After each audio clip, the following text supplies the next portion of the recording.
Okay, today I want to bring you a story or a set of aphorisms or a bunch of poems, whatever. I don't know what you want to call it, but it's a story, it's a book, it's a short thing called Sand and Foam by Kahlil Gibran. And to me, this is the best thing I've ever read by Kahlil Gibran, and it's probably to do with the style. It's written in the form of short aphorisms, which are basically a few sentences, maybe one, maybe two, sometimes paragraphs. Nietzsche really liked to write in this style, but in the sense of Gibran, it's like a few short thoughts that are profoundly deep, and it's 30 pages of it. And I'm like, the entire time I'm reading it, I'm smiling, I'm laughing, I'm feeling something in my heart. I'm depressed. I'm feeling a mix of emotions through the course of these pages, and I feel like each sentence rings truer than the last, and that's something that I think only a few authors can do, and Gibran is one of them. If you've never read Kahlil Gibran, he's most famously known as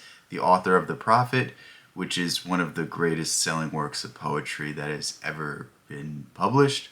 But if you're not familiar with him, I'm also going to read a short passage from the book today and hopefully inspire you to pick it up because honestly, it was one of the most fun things I've ever read. I sat down today and it took me about 30 minutes, 45 minutes, maybe an hour, but in that time I felt a sincere feeling of peace, a sincere feeling of hope, and I felt like all of my studies have culminated in reading this, and that shouldn't be something taken lightly because I've read a lot of things, and to me this was one of the most impressive things.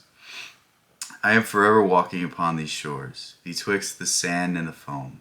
The high tide will erase my footprints, and the wind will blow away the foam, but the sea and the shore will remain forever. Once I filled my hand with mist, then I opened it, and lo, the mist was a worm. And I closed it and opened my hand again, and behold, there was a bird. And again I closed and opened my hand, and in its hollow stood a man with a sad face turned upward. And again I closed my hand, and when I opened it, there was naught but mist. But I heard a song of exceeding sweetness. It was but yesterday I thought myself a fragment, quivering without rhythm in the sphere of life. Now I know that I am the sphere, and all life in rhythmic fragments moves with me. They say to me in their awakening, you and the world you live in are but a grain of sand upon the infinite shore of an infinite sea. And in my dream I say to them, I am the infinite sea, and all worlds are but grains of sand upon my shore. Only once I have been made mute, it was when a man asked me, who are you? The first thought of God was an angel. That is how this opens, okay? I need you to understand that it just gets better after this. But in one page, Gibran summarizes the circle of things, the circle of life, that everything that comprises you will soon be something else. Everything that comprises you was once something else.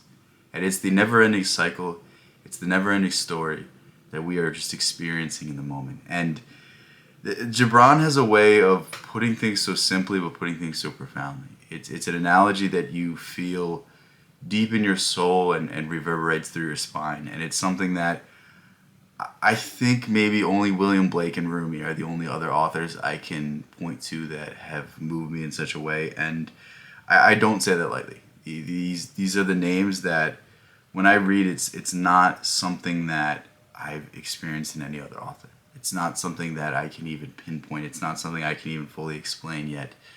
It's something I have a deep understanding of upon first glance. And that's really all I want to give you from Gibran. There's a few other interesting parts of this book. It talks about forgiveness, and it talks about when you forgive someone else, you are really just forgiving yourself. How can you ever know a man because all you know about a man is what you observed about him, and you can never observe the full picture, so how dare you judge? There's a ton of timeless ideas, and there's a ton of timeless messages in here that I don't even think I could do it justice by beginning.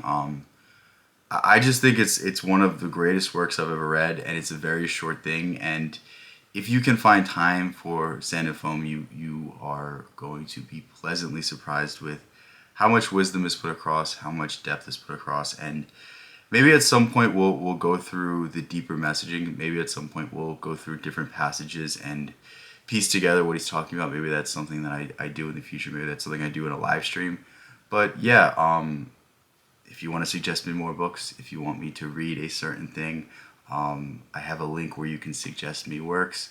On top of that, if you want to support the channel, go ahead and become a channel member. If you want to read my writings, if you want to read my own poetry, go ahead, join my school community. That's where you can find all that stuff. I love you guys so much. Thank you guys so much. Peace out. I will catch you in the next one.